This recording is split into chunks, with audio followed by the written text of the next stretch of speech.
जब कृष्ण की बात की जाती है तो उनके बारे में कई गलतफहमियां सामने आती हैं। जब हम कृष्ण कहते हैं तो ज्यादातर लोग बस मक्खन, लड़कियों और बांसुरी के बारे में सोचते हैं। हाँ, लेकिन हमें समझना चाहिए कि मक्खन में उनकी रुचि सिर्फ 6 या 8 साल की उम्र तक ही थी और लड़कियों का साथ सिर्फ 16 की उम्र तक था। 16 की उम्र में जब उनके गुरु सांदीपानी ने यह समझाया कि उनके जीवन का उद्देश्य क्या है, सबसे पहले उन्होंने वृंदावन छोड़ दिया और कभी वापस नहीं गए। कभी वापस नहीं गए, ना तो अपने रिश्तेदारों से मिलने, ना ही वहां के लड़के लड़कियों से मिलने। वहीं उसका अंत हो गया। 16 की उम्र में वो चले गए। जब वो जा रहे थे, आज जब हम कृष्ण कहते हैं तो हम राधे कृष्ण कहते हैं। राधे कृष्ण से पहले आती, क्योंकि उनका प्रेम, उनकी करीबी, उनकी प्रेम लीला ने इस उपमहाद्वीप की पूरी संस्कृति की कल्पना में इस तरह जगह पाई है कि हम कृष्ण राधे नहीं कहते, हम राधे कृष्ण कहते हैं। लेकिन 16 की उम्र में उन्होंने राधे को आखिरी बार देखा और फिर कभी नहीं देखा। और 16 की उम्र में जब वो जा रहे थे, वो बोले, मैं ये बांसुरी तुम्हारे लिए बजाता हूं, अब मैं जा रहा हूं और वापस नहीं आऊंगा। तो तुम्हें एक भेंट के रूप में, क्योंकि तुमसे इतना प्रेम है, मैं ये बांसुरी तुम्हें देता हूं और अब कभी बांसुरी नहीं बजाऊंगा। और उन्होंने नहीं बजाई। उसके बाद राधा ने बांसुरी बजाई। उन्होंने 16 की उम्र के बाद कभी नहीं बजाई। 16 से 21 की उम्र तक वो ब्रह्मचारी की तरह जिए। उन्होंने संन्यास ले लिया, ब्रह्मचारी की तरह जिए, जबरदस्त साधना की।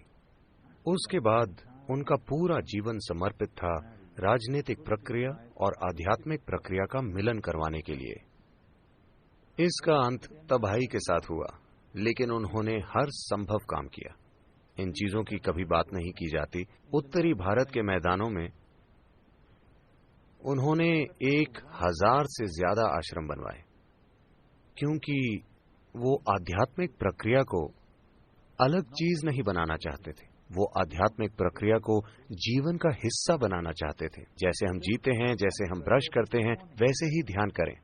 वो आध्यात्मिक प्रक्रिया को एक अलग तत्व की तरह नहीं, बल्कि जीवन की मुख्य धारा में लाना चाहते थे। विशेष रूप से देशों के शासकों के जीवन में, उन सभी देशों के जो उस समय मिलकर भारत बनाते थे। उनका मिशन था उस समय की राजनीतिक प्रक्रिया को आध्यात्मिक बनाना। तो साफ है कि उन दिनों की राजनीति लोकतांत्रिक नहीं थी। तो उन्होंने सोचा कि सबसे जरूरी चीज है, अगर शासकों तक आध्यात्म पहुंचे तो फायदा स्वाभाविक रूप से लोगों को मिलेगा।